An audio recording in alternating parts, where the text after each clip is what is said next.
हेमंत जी को जब से मैं जानता था, वो इस पूरे प्रदेश में सच्चाई और ईमानदारी की एक ऐसी आवाज है जिसके पीछे पूरा प्रदेश खड़ा हो जाता है।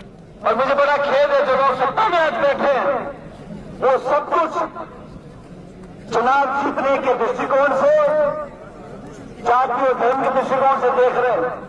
हेमराम चौधरी जी को 47 साल हो गए राजनीति करते हुए, और मुझे फख्र है, हम सब कांग्रेस कार्यकर्ताओं को फख्र है कि उनके दामन पर एक छींटा नहीं है, एक छींटा नहीं है। हम सब यहां पर आपको समर्थन देने के लिए, आपके हक की लड़ाई को लड़ने के लिए, और मैं विशेष रूप से हेमंत जी को जब से मैं जानता था, वो इस पूरे प्रदेश में सच्चाई और ईमानदारी की एक ऐसी आवाज है जिसके पीछे पूरा प्रदेश खड़ा हो जाता है। इसलिए आज यहां पर आया हूं। प्रदेश में 2 साल में क्या काम हुए नहीं हुआ आप जानते हो, लेकिन चालाकी से हर वोट को, हर पंचायत को, हर पंचायत समिति को, हर जिला परिषद को मनमाने तरीके से तोड़ मरोड़ के आगे बढ़ा रहे।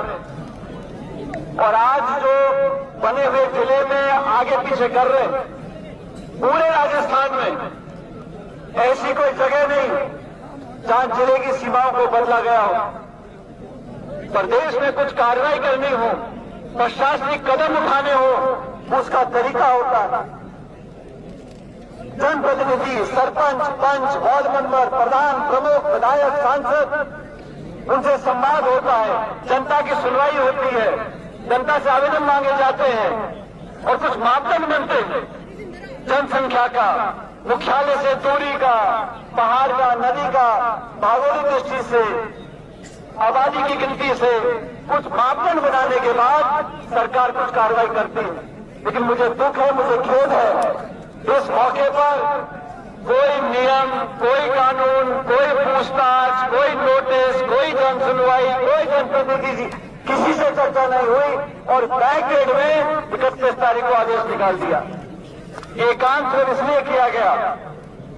और मुझे बड़ा खेद है जो लोग सत्ता में आज बैठे हैं, वो सब कुछ चुनाव जीतने के दृष्टिकोण से, जातीय धर्म के दृष्टिकोण से देख रहे हैं।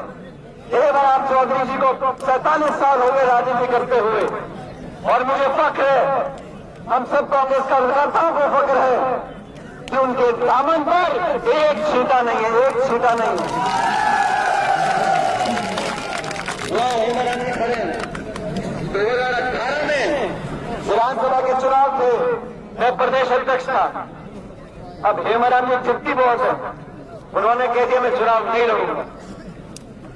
मैंने फोन कर लिए, बात कर ली, मैं घर गया जोधपुर में, मैंने घुटनों को हाथ लगाया, मैंने कहा आपको चुनाव लड़ना पड़ेगा। और हम सबके आवेदन पे वो चुनाव लड़े, आपने जिताकर भेजा। उसके बाद जब भी क्षेत्र की कोई दिक्कत समस्या होती थी, बिना संकोच करे बेबाकी से बात करते थे।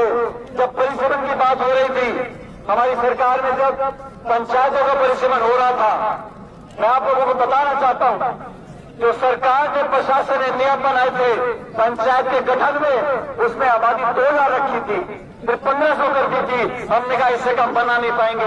ये हेमराम जी है जिन्होंने मुझे कहा कि 500 बनाओ, बाड़मेर में अजानियां बहुत फैली हुई है, पंचायत में बना पाएंगे। उसकी वजह से सैकड़ों पंचायतों का निर्माण हुआ। तो हम लोग तो जोड़ना चाहते हैं, निर्माण करना चाहते हैं, सबको साथ लेना चाहते हैं।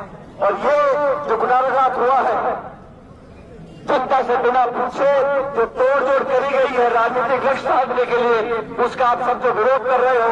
और इस उम्र में हेमराम जी ने 11-12 दिन तक यहाँ पर धरना दिया, आप सब लोगों के साथ दिया। और ये सब खुद कह रहे हैं, इनको व्यक्तिगत कोई स्वार्थ नहीं, आपने बहुत आशीर्वाद दिया 4 दशक तक, आज ये आपके लिए लड़ रहे हैं, आपके संदेश के साथ खड़े हैं। मैं धन्यवाद देना चाहता हूँ हेमराम जी का।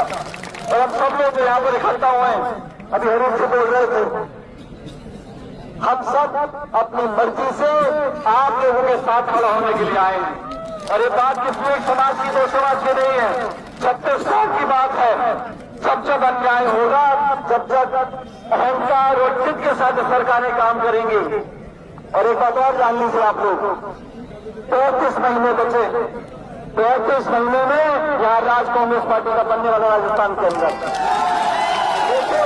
हम सब लोगों को इन 35 महीनों में ये मनमानी ना करें, ये गुंडागर्दी ना करें, ये भ्रष्टाचार ना करें, उसके लिए मुस्तैदी से काम करना पड़ेगा।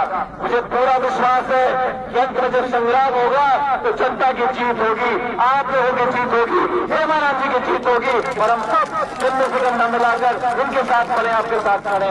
आप इतनी बड़ी तादाद में आए, हम सबको आपसे मिलने का मौका मिला और जैसा टीकाराम जी ने कहा, विधानसभा के अंदर भी इस मुद्दे को पूरा दल हमारी कांग्रेस पार्टी का उठाएगा और जवाब मांगेंगे कि आपने यहाँ लोगों के साथ जो धोखा किया है। ये सरकार नरेगा बंद कर रही है, पेंशन बंद कर रही है, नेताओं को क्या मजबूरी है, मुख्यमंत्री को जवाब देना पड़ेगा किस मजबूरी के चलते उन्होंने कदम उठाया और इसलिए ने क्यों उठाया। ये कांग्रेस का गढ़ है, ये पूरा क्षेत्र को संभाल, यहाँ पर हमेशा कांग्रेस जीतती रहेगी। आप लोगों की हक की लड़ाई लड़ने के लिए हम सब मौजूद हैं और अंत में विजय हमारी होगी, विजय आप लोगों की होगी।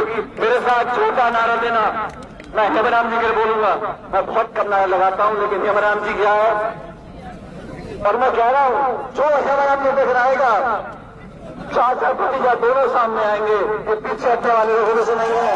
और हेमराम जी का नाम ले रहा हूं, हेमराम जी अब संघर्ष करो। बदललाल जी को पता पड़ना चाहिए कि अब हम लोग क्या बोल रहे हैं। हेमराम जी अब संघर्ष करो,